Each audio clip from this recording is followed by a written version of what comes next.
Les IA génératives demandent une énorme quantité de données pour être entraînées.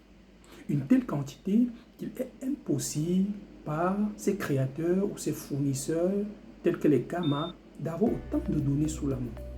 Il y a donc peu de chances qu'ils aient utilisé des données qui ne leur appartiennent pas. Cela signifie une chose, ces données ont été tout simplement volées. Car utiliser quelque chose ou alors des données sans l'autorisation du propriétaire, c'est tout simplement du vol.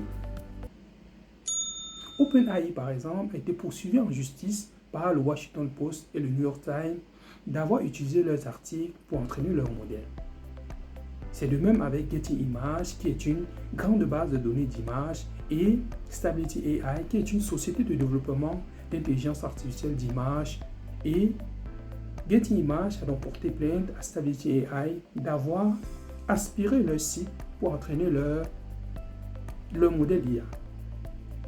Bien que souvent la qualité étant médiocre, mais ils sont tout simplement rendus compte que leur site a été aspiré par Stability AI pour entraîner leur modèle. Face à de nombreuses plaintes à l'égard de ces créateurs d'intelligence artificielle, ils ont utilisé des astuces, je trouve, très ingénieuses. Dans leurs conditions d'utilisation, ils mentionnent ceci.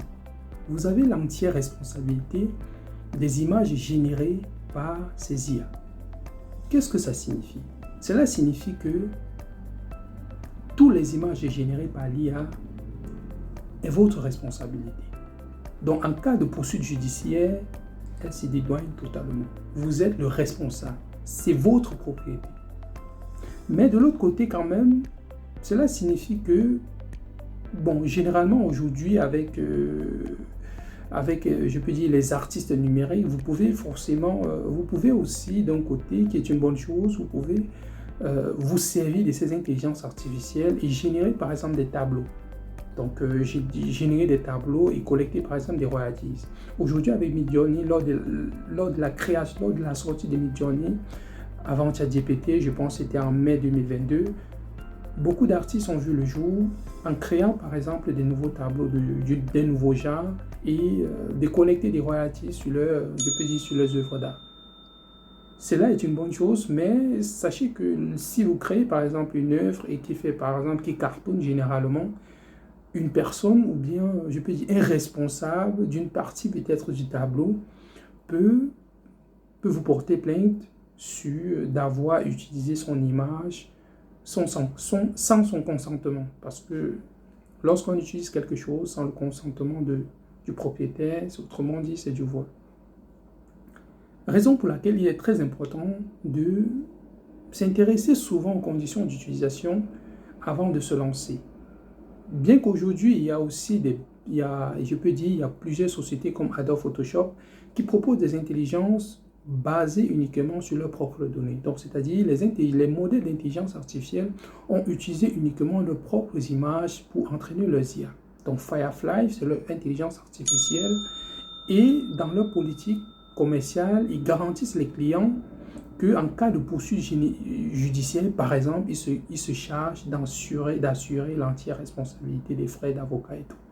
Donc, c'est une politique commerciale et d'une manière aussi de rassurer les gens que ces images n'ont pas été collectées de part et d'autre. Voilà, donc ils sont sûrs en fait de leur intelligence artificielle. Donc, de nos jours aujourd'hui, je pense que beaucoup de créateurs essaient de se pencher sur des IA génératives beaucoup plus responsables, sans nuire à autrui, en allant aspirer, en allant voler des données, bien que pour avoir un modèle, je peux dire, assez performant aujourd'hui, il faut réellement, d'énormes quantités de données. Et comme une seule personne ne peut pas avoir ces données, donc beaucoup essayent un peu d'aller s'accrocher, sur certaines propriétés d'autres personnes pour en faire les leurs. Mais bon, je pense que là aujourd'hui, avec ces conditions d'utilisation, c'est quelque chose de vraiment stratégique en se dédouanant des outils, en se dédouanant par exemple des images générées par leurs propres intelligences artificielles. Donc ils vous donnent l'entière responsabilité en cas de problème, ils ne sont plus responsables. C'est-à-dire, ils ont créé quelque chose. Si vous l'utilisez mal, c'est votre problème. Ce n'est plus la responsabilité, ce n'est plus de sa responsabilité autant pour moi.